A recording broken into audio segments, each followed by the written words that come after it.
You ever get one of those moments where everything changes in an instant? For me, it happened on a quiet Tuesday morning.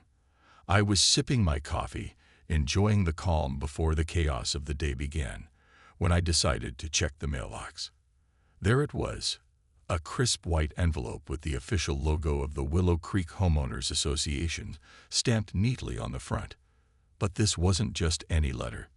It was addressed to my cousin, General James Jim Callahan. Now, Jim's not your average guy. He's a decorated U.S. Army general, someone who commands respect wherever he goes. But this house in Willow Creek wasn't about rank or titles for him. It was special, a place filled with memories. His dad had built it years ago, brick by brick, and it stood as a reminder of simpler times. Summers spent fishing by the creek, family barbecues under the stars. It was more than just a house. It was a piece of his heart. But here's the thing. Jim hadn't been able to visit the property in years. Between deployments and military duties, life kept pulling him away. Still, he always talked about coming back someday, fixing up the old place, making new memories. So when I saw that envelope, something inside me tightened. I didn't know why, but I had a bad feeling. I called Jim right away. When he answered, his voice was calm, almost dismissive. "It's probably nothing," he said. "Just another HOA notice about lawn care or mailbox colors. Don't worry about it." But it wasn't nothing. When I opened the letter, my stomach sank. The HOA wasn't sending friendly reminders anymore. They were issuing threats. According to them, they'd sent multiple notices over the past year about expanding the community park into Jim's lot.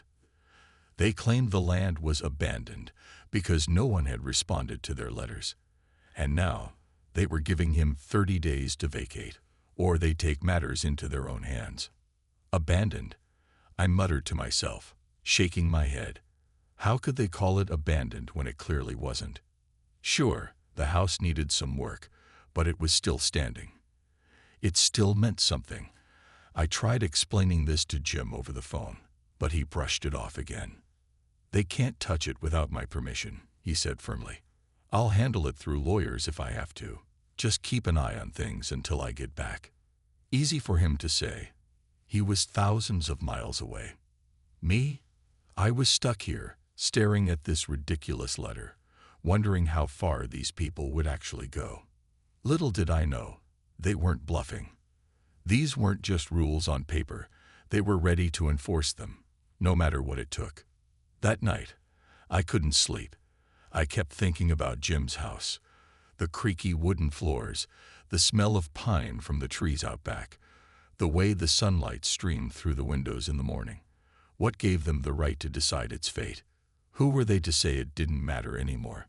By the time dawn broke, I already knew one thing for sure. This wasn't going to end quietly. Something big was coming, whether we liked it or not. The days after receiving that letter felt like waiting for a storm to hit. I kept telling myself it was all talk, that the HOA wouldn't actually do anything drastic. But deep down, I couldn't shake the unease gnawing at me. Jim's house wasn't just an empty lot. It was a symbol of his family's history, and no piece of paper could change that. Still, I promised myself I'd keep an eye on things, just in case. Then came that Saturday morning, the one I'll never forget. It started like any other day. The sun was shining, birds chirped cheerfully, and I was sipping my coffee on the porch when I heard it, the low rumble of engines. At first, I thought it was construction noise from somewhere else in the neighborhood. People were always fixing up their homes or redoing driveways around here. But as the sound grew louder, something about it made my skin crawl. I stepped outside to investigate, and that's when I saw them. Two massive bulldozers parked right in front of Jim's property. Workers in bright orange vests bustled around, unloading tools and marking off sections of the yard with stakes and string. My heart sank as I realized what was happening. They weren't just surveying the land. They were preparing to tear it down. "What are you doing?" I shouted, running toward the scene. One of the workers barely glanced at me before continuing his task. "HOA project," he said flatly, like it explained everything. Park expansion. My mind raced. How could they even think this was okay? This wasn't some abandoned lot. It belonged to Jim. I pulled out my phone and tried calling him again, but his line went straight to voicemail. Of course it did. He was still stationed overseas, unreachable in the middle of whatever mission he was on. Desperate, I turned to the foreman, a burly man with a clipboard who looked like he didn't have time for nonsense. "This is private property," I yelled, trying to keep my voice steady despite the anger bubbling inside me. "You can't just destroy someone's home." He smirked, unfazed by my outrage. "We've got clearance," he said coolly. "If you've got a problem, take it up with the HOA. Take it up with the HOA." Seriously. These people acted like they were untouchable, like rules only applied to everyone else. As I stood there, frozen in disbelief, the first bulldozer roared to life. Its massive blade hovered menacingly over the edge of the yard, ready to plow through decades of memories. I wanted to stop them, to throw myself in front of the machine if I had to, but what could I really do? I wasn't Jim.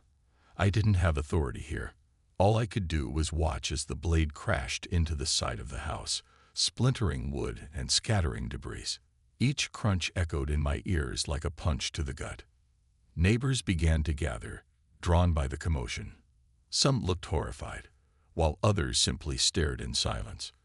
No one stepped forward to help. Maybe they were afraid of crossing the HOA, or maybe they didn't care. Either way, it felt like the entire world had turned its back on us. By the time the dust settled, Jim's house was gone, reduced to rubble in less than an hour. In its place was nothing but dirt and broken pieces of what used to be a home. I stood there long after the workers left, staring at the emptiness where laughter and love once lived. It wasn't just a building they'd destroyed. It was a part of Jim's soul. That night, I called him again. This time, I didn't sugarcoat anything. "Jim," I said, my voice trembling, "they tore it down. Your house. It's gone." There was a long pause on the other end of the line. When he finally spoke, his tone was eerily calm, but I could hear the storm brewing beneath the surface. "They shouldn't have done that," he said quietly. "They have no idea what they've just started." When Jim finally arrived 2 weeks later, it was like watching a storm cloud roll into town. He wasn't the kind of man who needed to shout or make grand gestures to command attention. His presence alone was enough. Even in civilian clothes, he carried himself with the same authority that had earned him respect on battlefields around the world. But this time, there was something different about him. Beneath the calm exterior, I could see the cracks. This wasn't just another mission for him. It was personal. The first thing he did when he got off the plane was ask me to drive him straight to the property. I hesitated but didn't argue. As we pulled up to the empty lot where his childhood home once stood, his face hardened. The vibrant garden his dad had planted years ago was now a patch of dirt. The porch where they used to sit and watch fireflies at night was gone, replaced by half-built playground equipment and freshly laid sod. It was unrecognizable. "They didn't just destroy a house," Jim said quietly, his voice trembling, not with sadness, but with barely contained rage. "They destroyed memories. My dad built that house with his own hands." I didn't know what to say. What could I say? Words felt useless in the face of something so raw and painful. So I stayed silent, letting him process it in his own way. For a long moment, he just stood there, staring at the ground as if trying to piece together fragments of the past. Then he turned to me, his jaw clenched tight. "I'll make them pay," he said firmly. "Every single one of them." Over the next few days, Jim transformed. Gone was the easygoing cousin I'd grown up with, the guy who laughed at bad jokes and teased me about my cooking. In his place was someone sharper, more focused. He spent hours on the phone with lawyers, poring over documents and gathering evidence. He reached out to old contacts in the military and government, people who owed him favors or respected his rank enough to listen, and he made sure everyone knew exactly what had happened, not just to him, but to all the other homeowners who'd been pushed around by the HOA. One evening, after a particularly grueling day of meetings and calls, we sat together on the hood of my car, staring at the wreckage under the fading light of dusk. The air smelled faintly of sawdust and fresh grass, a cruel reminder of what had been lost. Jim didn't say much, but I could tell he was thinking hard. Finally, he broke the silence. "You ever wonder why people stay quiet?" he asked, his voice low. "Why they let things like this happen without fighting back?" I shrugged. "Fear, maybe. Or maybe they think it's easier to go along with it than stand up." He nodded slowly, as if confirming something he already knew. "That's the problem with places like Willow Creek. They don't just take your land, they take your voice. They make you feel powerless until you forget you even had a choice." It hit me then how much this fight meant to him. This wasn't just about getting justice for his house. It was about sending a message, about reminding people that no matter how big or small, everyone deserves a voice. Everyone deserves to be heard. As the sun dipped below the horizon, casting long shadows across the empty lot, Jim stood up and brushed off his jeans. His expression was resolute, his eyes blazing with determination. "They messed with the wrong person," he said, almost to himself. "And trust me, they're going to regret it." Jim wasted no time. The moment he set his mind to taking down the HOA, it was like watching a well-oiled machine spring into action. He didn't just hire any lawyers. He brought in the best. These weren't your average attorneys. They specialized in property rights, civil litigation, and holding powerful organizations accountable. But Jim didn't stop there. Being a decorated U.S. Army general meant he had connections most people could only dream of. Within days, reporters started sniffing around Willow Creek, eager to uncover the truth behind the scandal. The first blow came when Jim filed a lawsuit, not just for himself, but for every homeowner who'd ever been wronged by the HOA. It was bold, daring, and exactly the kind of move you'd expect from someone like him. His argument was simple yet devastating. The HOA wasn't just making mistakes. It was running a system designed to intimidate and control residents. And thanks to Jim's team of investigators, we soon discovered proof that backed up every word. Emails surfaced showing how the HOA deliberately ignored responses from homeowners, forging signatures and falsifying documents to push their agenda.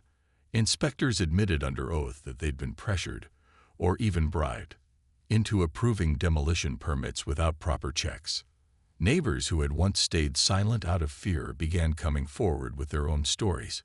One woman tearfully recounted how she'd been fined $500 for planting sunflowers because they didn't match the aesthetic guidelines. Another man revealed he'd been forced to sell his home after racking up thousands in penalties for refusing to repaint his fence beige. As the evidence piled up, the neighborhood erupted into chaos. People were divided, some furious at the HOA for its abuse of power, others clinging to the illusion of order it promised. Arguments broke out at grocery stores and school drop-offs. Even the local coffee shop became a battleground for heated debates. Margaret Hensley, the HOA president, tried to defend herself during interviews, insisting everything had been done by the book. But her polished smile couldn't hide the cracks forming beneath her carefully constructed facade. Then came the day Jim held a press conference outside the remains of his property. Cameras flashed as he stepped up to the microphone, his posture straight and commanding. For a moment, he simply looked out at the crowd, letting the weight of the moment settle over everyone. When he finally spoke, his voice was calm but firm. "This isn't about revenge," he said, his eyes locking onto the reporters and neighbors gathered before him. "It's about accountability, about reminding people that no institution, not even one claiming to serve the greater good, is above the law." The room fell silent. You could hear a pin drop. Jim went on to explain how the HOA's actions weren't isolated incidents. They were part of a pattern designed to strip homeowners of their rights. He called on everyone to stand together, to demand transparency and fairness. By the time he finished speaking, the mood in Willow Creek had shifted. People who had once feared retaliation now felt emboldened to speak out. But while the community rallied around Jim, the pressure took its toll. Late at night, I'd catch him sitting alone on my porch, staring off into the distance. The fight was far from over, and the road ahead promised to be long and grueling. Still, there was no doubt in my mind that Jim would see it through to the end. This wasn't just a legal battle anymore. It was personal. And if there was one thing I knew about my cousin, it was this: he never backed down from a fight worth winning. The courtroom felt like a pressure cooker, with tension thick enough to cut with a knife. Every day brought new twists, new revelations that left the entire neighborhood buzzing. Lawyers argued back and forth, their voices rising and falling like waves in a storm.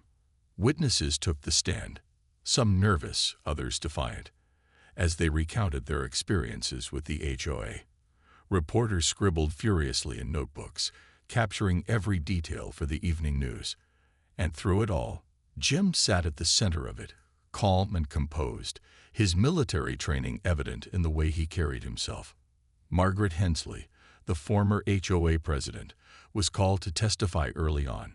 She walked into the courtroom wearing an expensive suit and a forced smile, clearly trying to project confidence. But as the questioning began, her facade started to crumble. Attorney after attorney grilled her about forged documents, ignored appeals, and illegal fines. At one point, she stammered so badly that the judge had to ask her to repeat herself.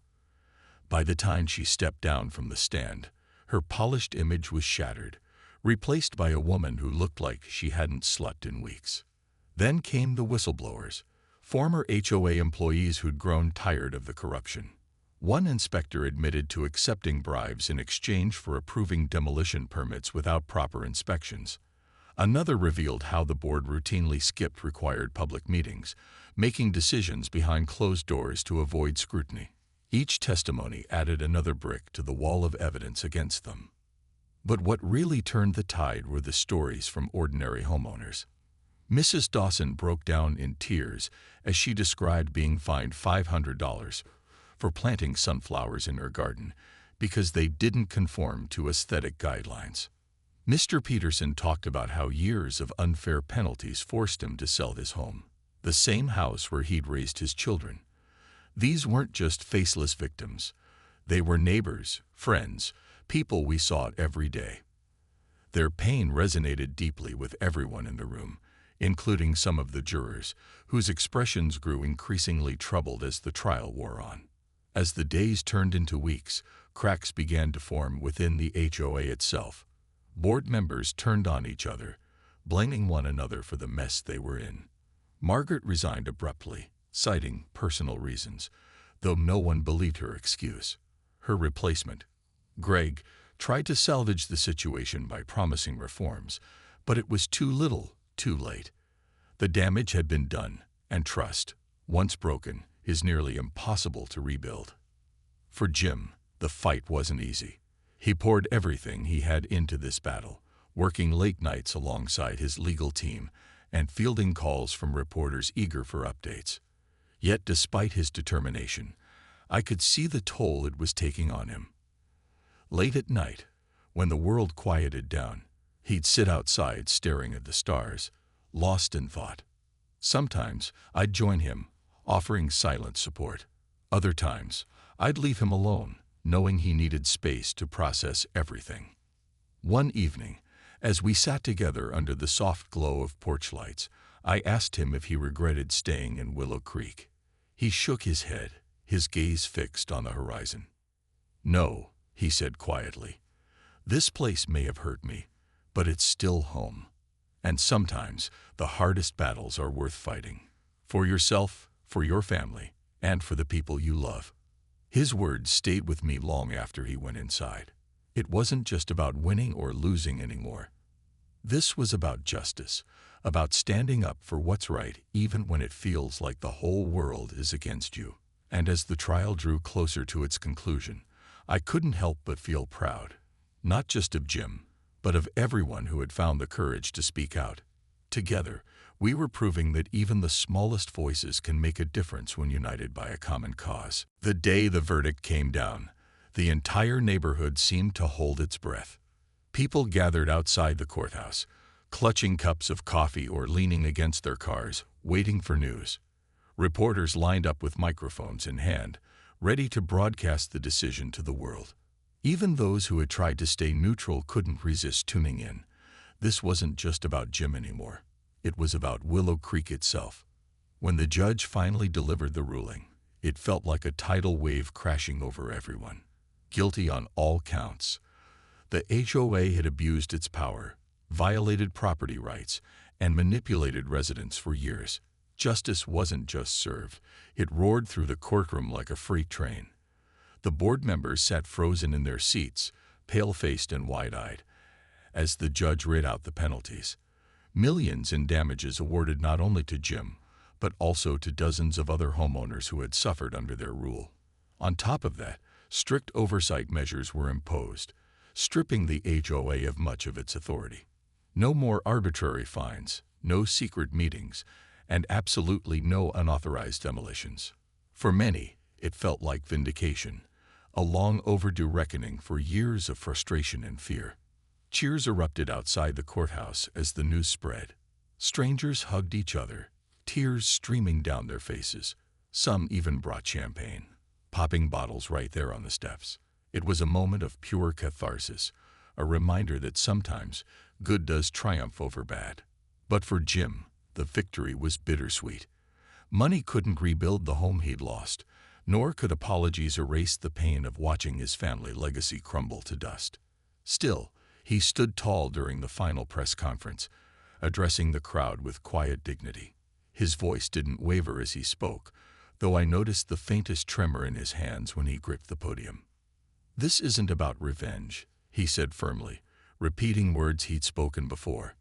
"It's about accountability, about reminding people that no institution, not even one claiming to serve the greater good, is above the law."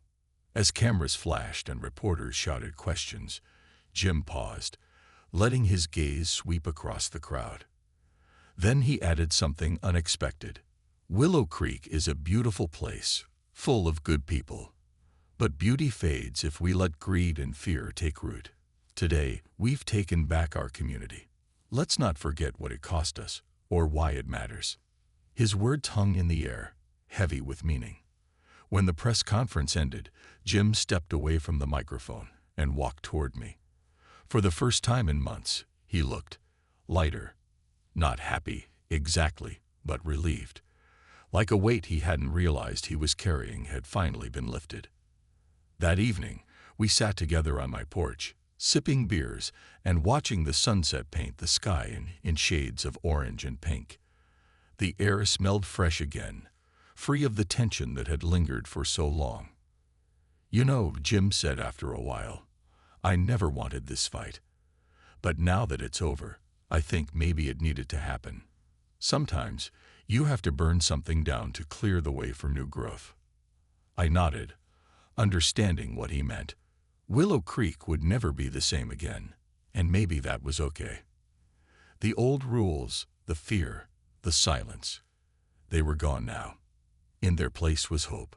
Hope that things could change, that people could come together and build something better. Jim leaned back in his chair, staring at the horizon.